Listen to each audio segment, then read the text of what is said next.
এই মুহূর্তে আমরা আছি শাসন পঞ্চায়েতের শাসন গ্রামে। আজকে আমরা যে পঞ্চম দফা যে ভোট হয়েছে, আমাদের ওয়েস্ট বেঙ্গলে 7টি কেন্দ্রে ভোট হয়েছে। সম্ভাব্য জয়ী প্রার্থীদের নামগুলো আমরা জানার চেষ্টা করব। আমাদের সঙ্গে রয়েছে শাসন গ্রামের একজন রাজনৈতিক চেতনাশীল ব্যক্তি মোহাম্মদ আকবর, এবং আর একজন ব্যক্তি আছে যিনি শাসন গ্রামের টিএমসি কর্মী সদস্য। আমরা তাদের থেকে সরাসরি জেনে নেব যে আজকে যে ভোট পর্ব হয়েছে তার সম্ভাব্য জয়ী প্রার্থীদের নাম। সর্বপ্রথম আমরা চলে যাব মোহাম্মদ আকবর হোসেনের কাছে। আমরা জানতে চাইব বেশ কয়েকটা লোকসভা ভোটের বিষয়। আমরা প্রথমেই জেনে নেব আরামবাগ লোকসভার বিষয়ে। আজকে আরামবাগ লোকসভা কেন্দ্রের ভোট হয়েছে। আপনার মতে সম্ভাব্য বিজয়ী প্রার্থী কে হতে পারে? দেখুন, আমার যতটুকু অভিজ্ঞতা, আরামবাগ কেন্দ্রে মিতালি বাগের সঙ্গে যদি তৃণমূল কংগ্রেস নিজেরাই কোনো ক্লিকবাজি না করে, সম্ভাব্য জয়ী মিতালি ঘোষ। এবং আর একটা খুব গুরুত্বপূর্ণ বিষয় বলছি, সেটা মনে রাখবেন, ওখানে দ্বিতীয় কিন্তু হবে বামেরা। মনোদীপ ঘোষ ওই কেন্দ্রের প্রার্থী। মনোদীপ ঘোষ বামেদের, হ্যাঁ সম্ভবত মনোদীপ ঘোষ। যাই হোক, বামেরা ওখানে 2 নম্বরে হবে, এই বিশ্বাসটুকু আমার আছে। আসুন শ্রীরামপুরে এই যে আজকে যে 7টা লোকসভা কেন্দ্রে ভোট হয়েছে, লড়াইটা তৃণমূল কংগ্রেস ভার্সেস বামেদের সঙ্গে হবে এই দুটো কেন্দ্রে, আরামবাগ এবং শ্রীরামপুর। বাকিগুলো লড়াই হবে, কন্টেস্ট হবে বিজেপির সঙ্গে। একটাও বিজেপি জিততে পারবে না। হুগলিতে রচনা ব্যানার্জি, উলুবেড়িয়ায় সাজদা আহমেদ, হাওড়ায় একটু টাফ লড়াই আছে, ওখানে ত্রিমুখী লড়াই, 3 জনেরই কন্টেস্ট হবে। আচ্ছা, আরামবাগ তো এটা শাসক দলের সিটিং সিট, মানে গত বছর বিজয়ী প্রার্থী খুব সামান্য মার্জিনে জিতেছিল, সম্ভবত 1,500 ভোটে। ওখানে এবারে প্রার্থী বদল করেছেন আমাদের মাননীয় মুখ্যমন্ত্রী, কারণ ওনার একটা তৃণমূল কংগ্রেসের ওখানে একটা ভয় ছিল, ওই জন্য ক্যান্ডিডেট বদল করা হয়েছে। এবং সেই রাগ অপূর্ব পোদ্দারের অনুগামী যদি ওনার সঙ্গে না ক্লিকবাজি করে, তাহলে মিতালি বাগ জিতবে। আপনি শ্রীরামপুরের কথা বললেন। শ্রীরামপুর যে এবারে ত্রিমুখী লড়াই না চতুর্মুখী লড়াই? দুমুখী লড়াই। আচ্ছা, আইএসএফকে আমি ধর্তব্যের মধ্যে আনছি না। সারা বাংলায় কোনো সিটে আইএসএফকে ধরছি না, কারণ জোটটা যতটুকুনি ক্ষতি হয়েছে, জোট নিয়ে সেটা ভাইজানের জন্যই হয়েছে। আচ্ছা, যে শ্রীরামপুরে যে আপনি কন্টেস্ট হবে কথাই বলছেন, দীপশিতা ধর ভার্সেস কল্যাণ ব্যানার্জি। কারণ শ্রীরামপুর তো শাসক দলের সিটিং সিট, তারপরেও কন্টেস্ট হবে কেন? 100 বার ওখানে।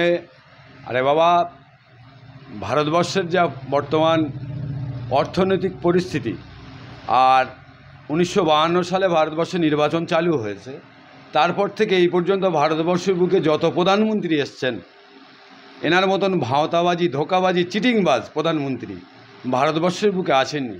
10টা বছর ক্ষমতায় ছিলেন। একটা ভালো কাজের নাম অন্ধ বিজেপি ভক্ত যদি বলতে পারেন,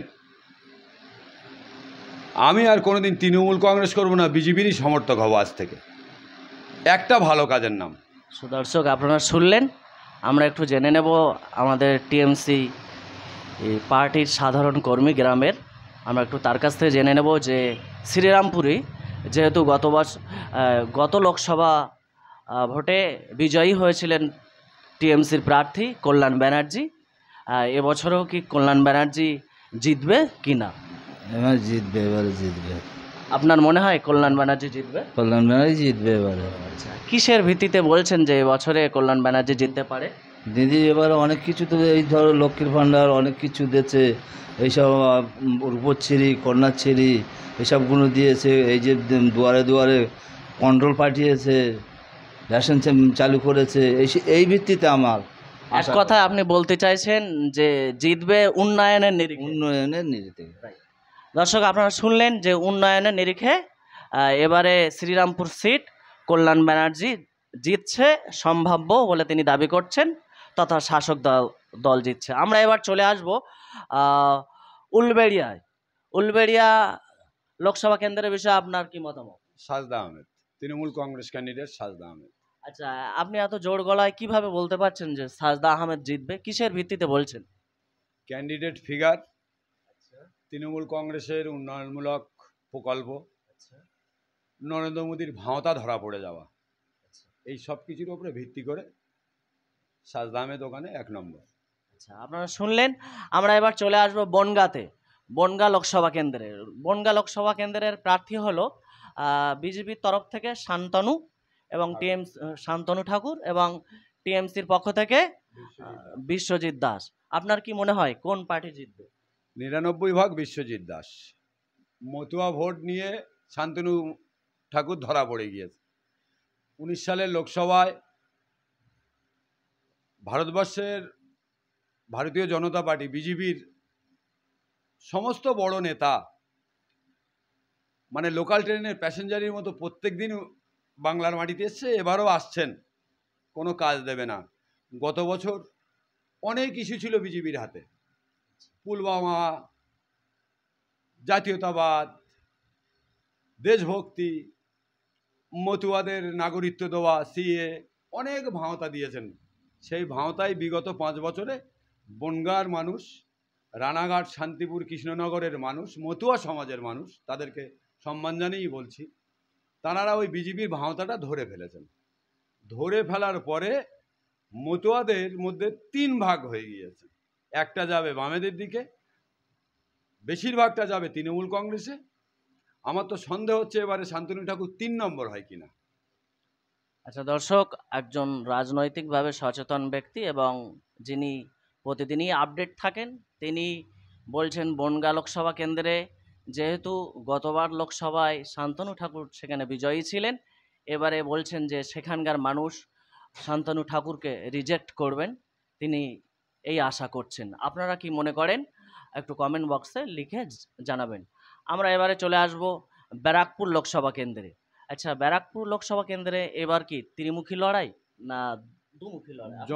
জনগণ অর্জুন সিংকে বুঝিয়ে দিয়েছেন কত বড় পল্টুরাম, আয়ারাম আর গয়ারাম। আজ আমি এতে আছি তো কাল ওতে। অর্জুন সিংয়ের সিং ভেঙে দিয়েছে আজকেরকার ওই ব্যারাকপুর লোকসভা কেন্দ্রের জনগণ। সে আমডাঙ্গায় হোক, টিটাগড়ে হোক, নইলে পাবলিক সাইকেল নিয়ে তাড়া করে অর্জুন সিংকে। অর্জুন সিংয়ের লজ্জা শরম কম, তাই অর্জুন সিং আবার বিজেপির পায়ে ধরে আবার টিকিট নিয়ে ভোটে দাঁড়িয়েছে। ওর দাঁড়ানোই উচিত হয়নি। হারবে তো 100 বার, 100 বার হারবে। অর্জুন সিংয়ের সিং ভেঙে গিয়েছে। এবং একটা কনফিডেন্ট নিয়ে বলছি আমি, যদি আমার ক্যালকুলেশন ভুল না হয়, দেবদূত ঘোষ বলে যে বাম কংগ্রেস সমর্থিত সিপিআইএম প্রার্থী দাঁড়িয়েছে, আমার বিশ্বাস ব্যারাকপুর কেন্দ্রে বামেরা 2 নম্বর হবে, অর্জুন সিং 3 নম্বর হবে, জনমের হারা হারবে। দর্শক আপনারা শুনলেন যে এখানে অর্জুন সিং 3 নম্বরে হবে এবং তিনি আশা করছেন যে এবারে পার্থ ভৌমিক বিজয়ী হবে, দিল্লি যাবে। এইসব আপনারা কি মনে করেন আপনারা কমেন্ট বক্সে জানাবেন। এ বিষয়ে আমরা আরও একজনের কাছ থেকে মতামত নিয়ে নেব, যিনি আমাদের এই শাসন গ্রামের একজন সাধারণ শাসক দলের কর্মী। আপনি কি মনে করেন এবারে অর্জুন সিং কি পরাজিত হবে? পরাজিতই হবে। কিসের জন্য পরাজিত হবে? ওর আসার ব্যাপার তো জন্যে নীতি ভালো না, এবং ওর ওই চলাফেরায় একবারে এ দলে দাঁড়াচ্ছে লাথি খাচ্ছে, ও দলে গিয়ে একবার লাথি খাচ্ছে। এই জন্যেই তো, না তো আজকের ওই মানে সাইকেলে পাবলিক তাড়া দেয়, জুতো অনেক কিছু ধাক্কাধুক্কি এবং মারধর করেছে। এক কথা আপনি বলতে চাইছেন যে জনগণ গর্জে উঠেছে অর্জুন সিং এর বিরুদ্ধে? অর্জুনের বিরুদ্ধে, ঠিক। আচ্ছা, এটা কিসের ভিত্তিতে গর্জে উঠেছে? দিদির উন্নয়নের ভিত্তিতে? উন্নয়নের ভিত্তিতে। আচ্ছা দর্শক আপনারা শুনলেন, দিদির উন্নয়নের ভিত্তিতে অর্জুন সিং এর বিরুদ্ধে জনগণ গর্জে উঠেছেন। আপনারা কি মনে করেন কমেন্ট বক্সে লিখে জানাবেন। আমরা এবারে যে কেন্দ্রের কথা জেনে নেব, একদম বরাবর কেন্দ্রটা আছে হুগলি। হুগলি লোকসভা কেন্দ্রে দুজন প্রার্থী দাঁড়িয়েছেন, দুজনাই তারকা প্রার্থী। সেই তারকা প্রার্থীদের বিষয়ে আমরা জেনে নেব। আপনি কি মনে করেন হুগলি লোকসভা কেন্দ্রের লড়াইটা দুমুখী হবে না তিনমুখী হবে? দুমুখী হবে। কিসের ভিত্তিতে বলছেন দুমুখী হবে? দুমুখী হবে। এবার দিদি নাম্বার ওয়ান রচনা ব্যানার্জি না, আচ্ছা আমাদের বাংলার দিদি মমতা ব্যানার্জির নাম্বার ওয়ান পছন্দ রচনা ব্যানার্জি। আচ্ছা। আর শুধু তাই না, বিগত 5টা বছর ধরে ওই হুগলি লোকসভা কেন্দ্রের পাবলিকের বক্তব্য লকেট দিদিকে দেখাই যায় না। উনি শুধু গলায় এখন গেরুয়া বসন পরে রাস্তাঘাটে জয় শ্রীরাম বলে বেড়াচ্ছেন। গত বছরের রামনবমীর অশান্তি, বাজে বাজে মন্তব্য করা, হিন্দু মুসলমান নিয়ে বা পশ্চিমবাংলার রাজনীতি কোনোদিন হবে না যতদিন এই পৃথিবী থাকবে। এই বিজেপির লকেট চ্যাটার্জি থেকে শুরু করে অর্জুন সিং আর এক গদ্দার অধিকারী আছে, সে গদ্দার অধিকারী এরা জানে না বাংলায় হিন্দু মুসলমানের রাজনীতি কোনোদিনও খাটবে না। ও যতই মোদি থাকুক আর মোদি আসুক, অমিত শাহ আসুক, এটা গুজরাট নয়, এটা বাংলা। এই বাংলা ভারতবর্ষের পথ দেখিয়েছে, আজ থেকে নয়, স্বাধীনতা সংগ্রামের আগে। স্বাধীনতা সংগ্রামের আগে স্বাধীনতার অনেক ইতিহাস এই বাংলায় আছে। সেটা বিশেষ করে আরএসএস বা বিজেপি যারা করে, তারা বাংলার ইতিহাস জানে না, স্বাধীনতা সংগ্রামের ইতিহাস তারা জানে না, তাই হিন্দু মুসলমান টানে। গত পরশুদিন গদ্দার অধিকারী, নাম নেব না ওর, গদ্দার অধিকারী রাস্তা দিয়ে প্রচারে, নির্বাচনী প্রচারে হাঁটছেন আর উপরে হাত দেখাচ্ছেন বাড়ি বাড়ি, আর বলছেন আপনি হিন্দু তো, আপনি হিন্দু মানেই বিজেপি। কত বড় নির্লজ্জ বেহায়া! এই পশ্চিমবাংলার মুসলমানরাই ওই গদ্দারি অধিকারী সমর্থন করেছিল বলে দীর্ঘদিন ধরে তৃণমূল কংগ্রেসে থাকার পরে শুধু লুটে খেয়েছে। শুধু একা লুটে খায়নি, বাপ বেটা ভাই দাদা মিলে সবাই মিলে লুটে খেয়েছে। কোটি কোটি টাকার সম্পত্তি করে চোর এখন সাধু সাজতে বিজেপির ওয়াশিং মেশিনে ঢুকেছে। আপনি কি বলতে চাইছেন যে বিজেপি আমাদের এই বাংলায় কখনো প্রতিষ্ঠিত হতে পারবে না? এই বিষয়ে কোনো দিন বাংলার 10 কোটি আপামার জনসাধারণ মানুষ, আমি বিশ্বাস রাখি একজন নগণ্য মানুষ হিসাবে, মূর্খ মানুষ হিসাবে, বাংলার মানুষ ভারতবর্ষের প্রত্যেকটা রাজ্যের চাইতে বাংলার মানুষ রাজনৈতিক সচেতন, রাজনৈতিক শুভবুদ্ধি সম্পন্ন, এই বিশ্বাস বাংলার মানুষের প্রতি আছে। এক শ্রেণীর সামান্য মানুষ যাদের ওই প্রলোভন দেখিয়ে 10,000 20,000 টাকা ঢুকিয়ে আরএসএসের ওই ঘৃণিত ব্রেন কাজ করে কিছু মানুষ ভুল বুঝে রাস্তাঘাটে জয় শ্রীরাম করছে। রাম একজন মহাপুরুষ, ওনাদের ভাষায় একজন পুরুষোত্তম রাম। সেই রামের নিয়ে রাস্তাঘাটে যা ছিনিমিনি খেলছে, আমরা একজন মুসলমান ঘরের ছেলে হিসেবে বলছি, আমাদের নিজেদের খারাপ লাগছে। রাম থাকবে মনে আর রাম থাকবে মন্দিরে, এটা যেন ওই গদ্দার অধিকারীর কানে পৌঁছে যায় আপনাদের সংবাদ মাধ্যম দ্বারা। দর্শক, আপনারা শুনলেন যে বিষয় বক্তা বক্তব্য রাখলেন, বক্তার একান্ত নিজস্ব মত। আপনাদের যদি এ বিষয়ে কোনো কিছু বলার থাকে অবশ্যই কমেন্ট বক্সে লিখে জানাবেন। আমরা আরও একবার জেনে নেব যে হুগলির জয়ী প্রার্থী কে হতে পারে, লকেট চ্যাটার্জি না রচনা ব্যানার্জি? রচনা। রচনা ব্যানার্জি, উনি বলছেন রচনা ব্যানার্জি। আমরা শেষ করব, তার আগে লাস্ট যে কেন্দ্রটা বাকি আছে আমরা সেই কেন্দ্র বিষয়টা জেনে নেব। হাওড়া লোকসভা কেন্দ্রে আপনার কি মনে হয় হাওড়া লোকসভা কেন্দ্রে শাসক দল না কেন্দ্রের সরকার? হ্যাঁ, রতিনের খুঁজে পাওয়া যাবে না। লড়াইটা হবে সব্যসাচী, আইনজীবী। আমি টিভি চ্যানেল সংবাদ মাধ্যমের দ্বারায় সব্যসাচীর সম্পর্কে যা জেনেছি, যা পড়েছি, বুঝেছি, লড়াইটা ওখানে সব্যসাচী বনাম প্রসূন ব্যানার্জি। আপনি কি বলতে মানে ত্রিমুখী লড়াই না দুমুখী না লড়াই? না, দুমুখী লড়াই। বিজেপি বাংলায় নেই এবারে। বিজেপি ওই যে 18 পেয়েছিল, এবারে যদি 8টা পায়, পশ্চিমবাংলায় যদি 8টা সিট পায়, সেটাই বিজেপির মঙ্গল। এবার আর 18টার গল্প আসছে না, 8টা। আমি তো 8টা থেকে 9টা দিয়ে রাখলাম। বিজেপি সুপ্রিমো বলছে যে এবারে 400 পার, এ বিষয়ে আপনি কি বলবেন? 400 পার না, এবার ভারতবর্ষের মানুষ পগার পার করে দেবে। টোটাল ভারতবর্ষের আপনাদের সংবাদ মাধ্যমে আমি 543টা সিটের ফিগার দিতে পারি। বিজেপি ব্যক্তিগতভাবে 170 থেকে 80 একা, হয়তো সিঙ্গেল লার্জেস্ট পার্টি হবে, কিন্তু ঘটনা হচ্ছে ক্ষমতায় আসার মতো সিট বিজেপি তথা এনডিএ পাবে না। আপনি কি মনে করেন বিজেপি নরেন্দ্র মোদী বলছে যে এবারে 400 পার, কি 400 পার হবে বলে মনে হয়? না না, এবার বার হবে না অত।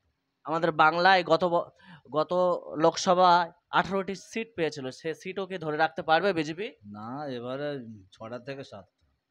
আচ্ছা, বিজেপি এই সিটগুলো ধরে রাখতে পারবে না কেন? কিসের ভিত্তিতে ধরে রাখতে পারবে না আপনি ওই মনে করেন? বললাম 10 বছর বিজেপির ভাঁওতা, আচ্ছা, জব কার্ডের টাকা গরিব মানুষের না দেওয়া, আজকের 3টে বছর আবাস যোজনার কোনো টাকা নেই। 2022 সালের মধ্যে 2 কোটি মানুষের ঘরের ছাদ করে দেবেন বলেছিলেন, 15 লক্ষ টাকা অ্যাকাউন্টে ঢোকাবেন। উজ্জ্বলা গ্যাস যারা নিয়েছিলেন সব সিলিন্ডার উপরে তুলে রেখে দিয়ে গ্যাস আর ভরতে পারে না। ক্ষমতায় যখন বিজেপি আসে তখন 450 টাকা সিলিন্ডার, আমরা কিনলাম 1200 টাকা দিয়ে। সে উজ্জ্বলার সিলিন্ডারগুলো রান্নাঘরে উপর হয়ে পড়ে আছে। এই ভাঁওতা ধরে ফেলেছে মানুষ। বাংলার মানুষ ওই আগেই বললাম রাজনৈতিক সচেতন, এমনকি আমাদের পাড়ার মা বোনেরা পর্যন্ত রাজনৈতিক সচেতন, রাজনীতি নিয়ে খবর রাখে, বোঝে রাজনীতিটা। তাই বিজেপির এই যে ভাঁওতা, নরেন্দ্র মোদীর ধোঁকা, ধর্ম নিয়ে রাজনীতি যে ভারতবর্ষের বুকে চলা উচিত নয়। এ ভারতবর্ষ সার্বভৌমত্ব ভারতবর্ষ, এ ভারতবর্ষ একতার ভারতবর্ষ। নরেন্দ্র মোদীর এই শিক্ষাটুকু অর্জন করা ছিল না। আমরা এবার শেষ করব। আমরা লাস্ট একটা কোশ্চেন করব যে আমাদের পশ্চিমবঙ্গে 42টা টোটাল সিট, এই সিটের মধ্যে শাসক দল কটা পেতে পারে এবং বিজেপির সরকার কটা পেতে পারে এবং অন্যান্য দল কটা পেতে পারে, সম্ভাব্য বিষয়টা আমরা জেনে নেওয়ার চেষ্টা করব। আপনি কি মনে করেন 42টার মধ্যে শাসক দল এবং বিজেপি আর অন্যান্যরা কেমন পেতে পারে? আপনার কি বলে মনে হয়? দেখুন, আমি তো প্রথম কথা বিশেষজ্ঞ নই। আর যেহেতু আপনি রাজনৈতিকভাবে সচেতন ব্যক্তি এবং আপডেট থাকেন, আপনার সম্ভাব্য হ্যাঁ, বিষয়টাই তুলে ধরুন। আমার ধারণা পশ্চিমবাংলায় তৃণমূল কংগ্রেস সবচেয়ে যদি কম পায় 25টা, সবচেয়ে যদি কম পায়। বিজেপি ওই 9টা থেকে 10টাই ধরেন, 11টা হবে না, এটা আমার শুধু দৃঢ় বিশ্বাস না, আমার মনে হয় চ্যালেঞ্জ দেওয়া ভুল হবে না। আর কংগ্রেস কটা লড়াইতে আছে, মুর্শিদাবাদে 3টে, রায়গঞ্জে, মালদায় 2টো লড়াইতে আছে। তা বাম কংগ্রেস মিলে, বামেরা যদি একটাও পায়, কংগ্রেস 4টে 5টা পেতে পারে। 6টা আমি বাম কংগ্রেস জোটে 6টা দিয়ে রাখলাম। তৃণমূল কংগ্রেস 25 থেকে 27, বাকিটা বিজেপি। আমরা জেনে নেব যে একজন রাজনৈতিক সাধারণ কর্মী টিএমসি দলে, তার থেকে জেনে নেব যে 42টির মধ্যে আমাদের শাসক দল তথা মমতা বন্দ্যোপাধ্যায়ের সরকার কটা আসন পেতে পারে? আপনার কি বলে মনে হয়? আমাদের 25টা এরকম আশা করা যাচ্ছে। সো দর্শক, আপনারা শুনলেন যে 42টা সিটের মধ্যে আমাদের রাজ্যের সরকার 25টা সিট পেতে পারে, এই রকম আশঙ্কা তারা করছে। আপনারা কি মনে করেন কমেন্ট বক্সে লিখে জানাবেন। আমরা সর্বশেষ আমরা জানতে চাইবো তিনি দর্শকদের উদ্দেশ্যে, আমাদের বসিরহাট লোকসভা কেন্দ্রের দর্শকদের উদ্দেশ্যে কি বার্তা দেবেন? শুধু বসিরহাট লোকসভা কেন্দ্রে না, আজকে নিয়ে 25টা লোকসভার ভোট হলো, 25টা কেন্দ্রে ভোট হলো পশ্চিমবাংলায়। এখনও বাকি আছে, দু দফায় বাকি আছে। বাংলার আপামার শুভবুদ্ধি সম্পন্ন মানুষ, রাজনৈতিক সচেতন মানুষ, যারা ভোটার হয়েছেন, আমার যুব ভাই বোনেরা থেকে শুরু করে, ভোটটা দেওয়ার আগে নিজের বুকে একবার হাত দিয়ে ভাববেন। আর যারা গরিব মানুষ, আমাদের মতো যারা খেটে খাওয়া গরিব মানুষ, যারা 200 500 বা 2000 5000 টাকার বিনিময়ে যারা বিজেপিটা নিয়ে পাগল হচ্ছেন, সেই সমস্ত আমার হিন্দু ভাইদের বলবো, আপনারা ভোটটা দিতে যাওয়ার আগে বাড়িতে স্ত্রী, বাবা মা সকলের সঙ্গে আলোচনা করবেন যে এই 10টা বছরে আমাদের এই মোদির ভাঁওতায় পড়ে আমাদের কতটা লাভ হলো না ক্ষতি হলো। জয় শ্রীরাম আপনারা রোজ বলেন, জয় শ্রীরাম আপনারা রোজ বলেন, কোনো দুঃখ নেই। রাম আপনাদের মনের ভিতর ভক্তি সহকারে বলেন, রাম থাকুক আপনাদের মনে, রাম থাকুক আপনাদের মন্দিরে, রাম নিয়ে রাস্তায় ছিনিমিনি খেলবেন না, আপনাদের কাছে অনুরোধ। এবং এই ভাবনাটা ভেবেই আপনারা সেই ভোটটা দিতে যাবেন। দয়া করে পশ্চিমবাংলায় আপনারা যতদিন বাস করবেন, বেঁচে থাকবেন, শান্তিতে থাকার চেষ্টা করবেন। সাম্প্রদায়িক কোনো উস্কানিতে যেন আমরা পা না দিই, সে হিন্দু হই আর মুসলমান হই। এ পশ্চিমবাংলা সোনার বাংলা ছিল, সোনার বাংলা আছে, আমার আপনার প্রচেষ্টায় যেন সোনার বাংলা থাকে, এই অনুরোধ আমি আগামী দু দফা ভোট বাকি আছে, ভোট দেওয়ার আগে সকলের কাছে এই অনুরোধ রাখলাম। আপনি কি বার্তা দিতে চান যে কয়েক দফা যে ভোট বাকি আছে সেই সমস্ত কেন্দ্রের মানুষদের জন্য কি বার্তা দিতে চান?